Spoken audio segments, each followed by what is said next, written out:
vie, il y a des blessures qui marquent plus profondément que des coups visibles.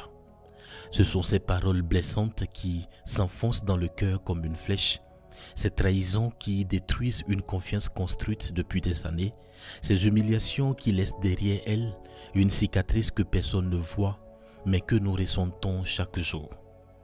Contrairement aux blessures du corps qui guérissent avec le temps, ces blessures intérieures peuvent rester ouvertes pendant des années, ravivant la douleur au moindre souvenir. Beaucoup de personnes vivent ainsi, prisonnières de ce passé douloureux. Elles avancent dans la vie, sourient devant les autres, remplissent leurs obligations, mais à l'intérieur, elles portent une lourde charge. La rancune devient un fardeau invisible, un poids qui alourdit chaque pas et qui empêche d'être pleinement en paix. Il suffit parfois d'un visage, d'un nom ou d'un souvenir pour que la douleur ressurgisse comme si elle n'avait jamais disparu. Et pourtant, au milieu de cette réalité humaine si dure, la parole de Dieu nous rappelle une vérité bouleversante. Dans l'Évangile, lorsque Pierre demanda à Jésus combien de fois il devait pardonner à son frère, Jésus répondit: « Je ne te dis pas jusqu'à 7 fois, mais jusqu'à 70 fois 7 fois. » Autrement dit, le pardon n'est pas un geste à répéter quelquefois puis à abandonner, mais un style de vie, une démarche constante, un chemin que Dieu nous invite à emprunter. Pardonner n'est pas facile, c'est même l'un des plus grands défis que nous puissions rencontrer. Pourtant, c'est aussi l'une des plus grandes sources de bénédiction, car celui qui pardonne se libère et ouvre son cœur à la paix de Dieu. Aujourd'hui, je vais vous raconter une histoire inspirée de faits réels. Une histoire qui montre que le pardon n'est pas une faiblesse, mais une force. Une histoire qui révèle que pardonner peut transformer non seulement notre propre vie, mais aussi celle des autres autour de nous.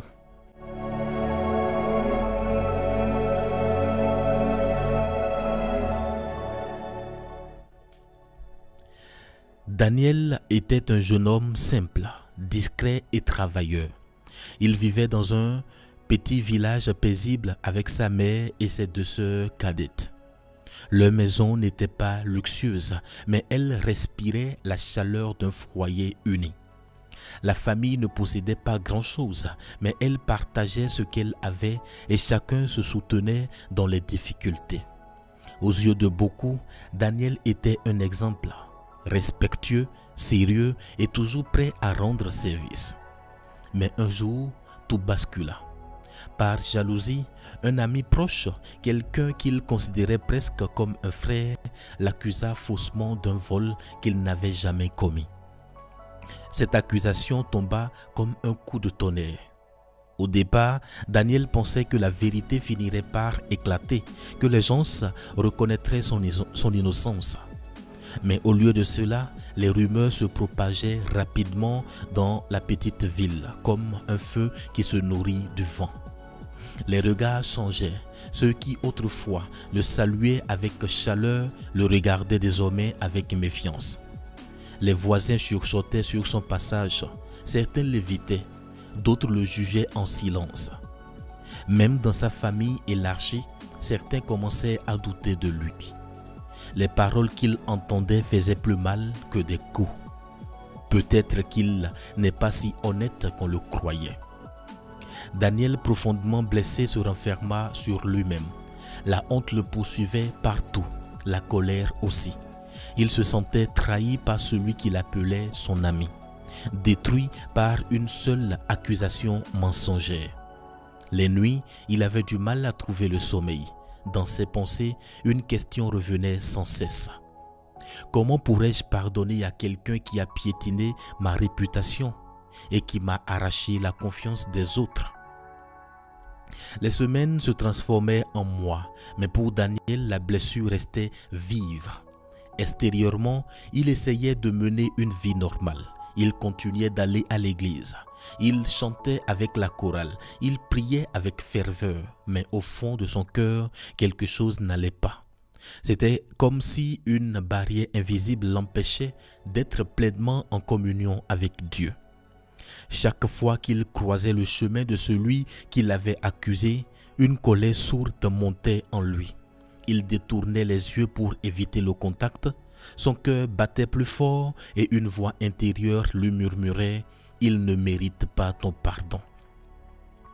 La rancune était devenue une véritable chaîne autour de son âme. Elle l'emprisonnait, l'empêchait de sourire sincèrement et lui volait sa paix intérieure. Daniel commença à remarquer les effets de ce poids invisible. Ses prières semblaient rester sans réponse. Son sommeil était troublé et même sa santé se fragilisait. Plus il gardait la rancune, plus il se sentait vide. Mais malgré tout, il n'arrivait pas à lâcher prise. Il pensait que pardonner serait comme donner raison à son agresseur, comme nier la souffrance qu'il avait subie. Un soir, pourtant, alors qu'il cherchait un peu de réconfort dans la parole de Dieu, ses yeux tombaient sur un passage bien connu, mais qu'il avait toujours lu distraitement.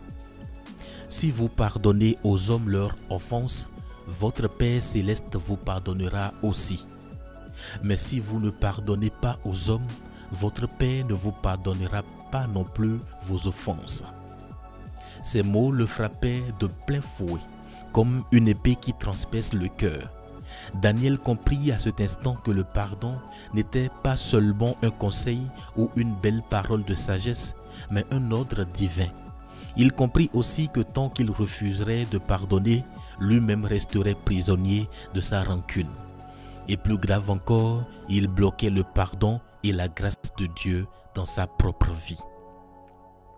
Après avoir médité sur la parole de Dieu, Daniel prit une décision. Il allait prier sérieusement pour trouver la force de pardonner. Ce n'était pas une démarche facile. Il savait que ce choix allait à l'encontre de ses émotions, mais il voulait plus continuer à vivre prisonnier de sa rancune. Alors un soir, il s'agenouilla dans sa chambre seul et il commença à ouvrir son cœur devant Dieu.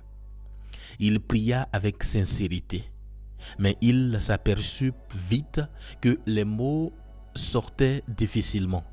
Chaque fois qu'il prononçait le nom de son ami, la douleur ressurgissait, comme une plaie encore vive.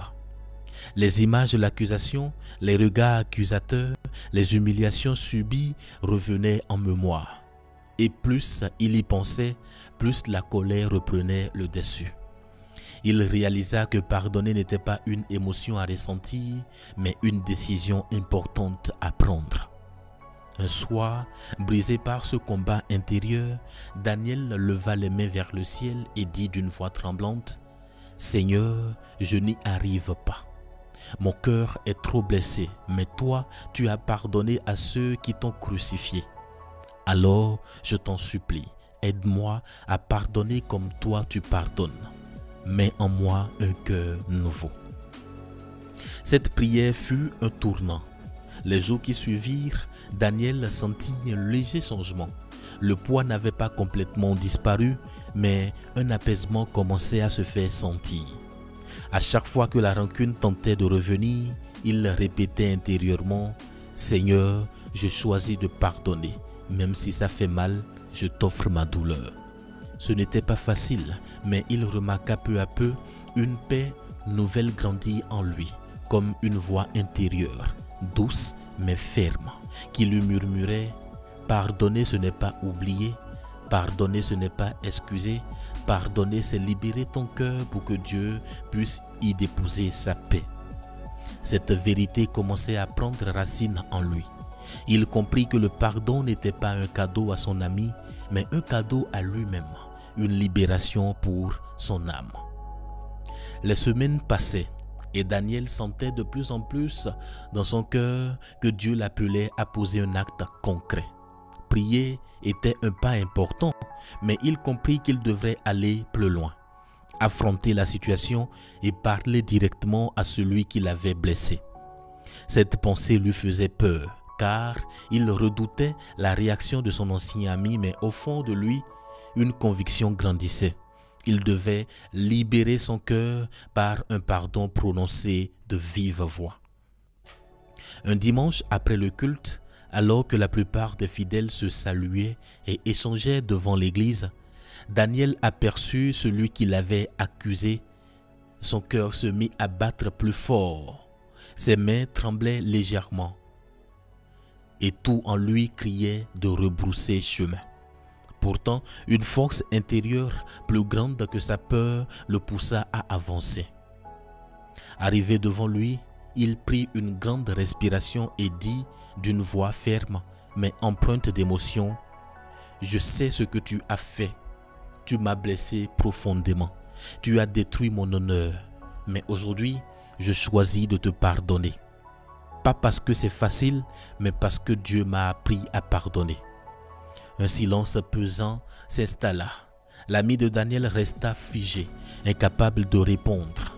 Ses yeux s'embuaient de larmes.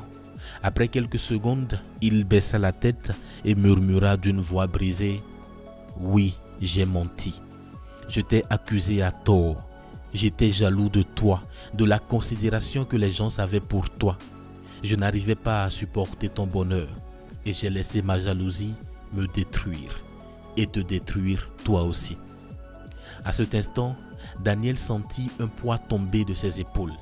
Il n'y avait ni triomphe, ni revanche dans son cœur, mais une profonde paix. Ce jour-là, une réconciliation sincère naquit entre eux. Les deux hommes s'étreignirent et plusieurs témoins de la scène furent profondément touchés. La communauté qui avait été divisée par les rumeurs fut elle aussi marquée par ce geste courageux. Beaucoup comprirent que le pardon n'était pas une faiblesse, mais une victoire spirituelle. Les mois qui suivirent cette réconciliation furent pour Daniel une véritable renaissance. Comme si le ciel s'était ouvert de nouveau sur sa vie. Il vit les choses changer les unes après les autres. Peu de temps après cet événement, il trouva un nouvel emploi bien plus stable et mieux rémunéré que le précédent. Cet emploi ne lui apporta pas seulement une sécurité financière, mais aussi une reconnaissance qui restaura peu à peu son honneur aux yeux de la communauté. Dans sa famille, l'atmosphère changea elle aussi. Sa mère, qui avait beaucoup souffert des rumeurs et du rejet, retrouva le sourire. Ses sœurs, qui l'avaient vu sombrer dans la tristesse et l'amertume, redécouvraient en lui le grand frère joyeux et protecteur qu'elles avaient toujours connu. L'unité familiale fut renforcée et chacun rendait grâce à Dieu pour cette paix retrouvée. Mais au-delà des bénédictions matérielles et sociales, c'est surtout son cœur qui connut la véritable guérison. Daniel se sentait libre. La rancune qui l'avait emprisonné avait disparu, remplacée par une paix profonde et durable. Son visage rayonnait d'une joie nouvelle et beaucoup autour de lui remarquaient le changement. Lorsqu'on lui demandait ce qui s'était passé, il n'hésitait pas à témoigner. Le pardon ne change pas le passé, mais il ouvre la porte d'un avenir nouveau. Son histoire toucha plusieurs personnes dans la ville. Certains, inspirés par son geste, décidaient à leur tour de régler les conflits anciens, de pardonner ou de libérer leur cœur des rancunes qu'ils traînaient depuis des années. Le pardon de Daniel devint une semence et cette semence porta du fruit bien au-delà de sa propre vie. Frères et sœurs, peut-être qu'aujourd'hui, en écoutant cette histoire, vous pensez à votre propre vie. Vous aussi, vous portez peut-être une blessure encore ouverte. Quelqu'un vous a trahi, vous a humilié, vous a blessé d'une manière que personne n'imagine. Vous avez peut-être appris à vivre avec ce poids, à avancer malgré la douleur, mais au fond de vous, il reste une cicatrice qui vous empêche d'être totalement en paix. Sachez ceci, tant que vous gardez la rancune, vous êtes prisonnier de l'offense. La rancune enchaîne, elle étouffe la joie, elle ferme la porte aux bénédictions de Dieu. Mais le pardon, lui, est une clé qui libère votre cœur, une clé qui ouvre les chaînes invisibles et qui attire la paix du Seigneur dans votre vie. Pardonner ne signifie pas oublier ni excuser le mal subi. Pardonner, c'est remettre la situation entre les mains de Dieu, lui qui est le juste juge et qui sait tout. Alors, ne retardez plus votre guérison. Ne laissez pas votre passé vous voler votre avenir. Faites le choix courageux du pardon. Libérez votre cœur de cette prison intérieure et laissez Dieu y déposer sa paix, sa joie et sa bénédiction. Vous découvrirez alors que pardonner n'est pas perdre, mais gagner. Ce n'est pas être faible, mais être fort dans le Seigneur. Le pardon est difficile pour l'homme, mais il est possible avec Dieu. Nous n'avons pas en nous la force de pardonner de telles blessures, mais nous servons un Dieu qui nous donne sa force. Rappelez-vous, c'est lui qui nous a aimés le premier. C'est lui qui a pardonné nos fautes à travers Jésus-Christ, alors même que nous ne le méritons pas. Quand nous choisissons de pardonner, nous ressemblons à notre Père céleste. Nous devenons à notre tour des instruments de lumière, de paix et de réconciliation dans un monde marqué par la haine et la division. Celui qui pardonne ne change pas seulement sa propre vie, mais il devient un témoignage vivant de l'amour de Dieu. Frères et sœurs, choisissez le pardon et vous verrez, là où il y avait des blessures, Dieu fera jaillir la guérison. Là où il y avait des larmes, il mettra la joie. Là où il y avait des chaînes, il vous donnera la liberté. Que Dieu vous donne un cœur qui pardonne.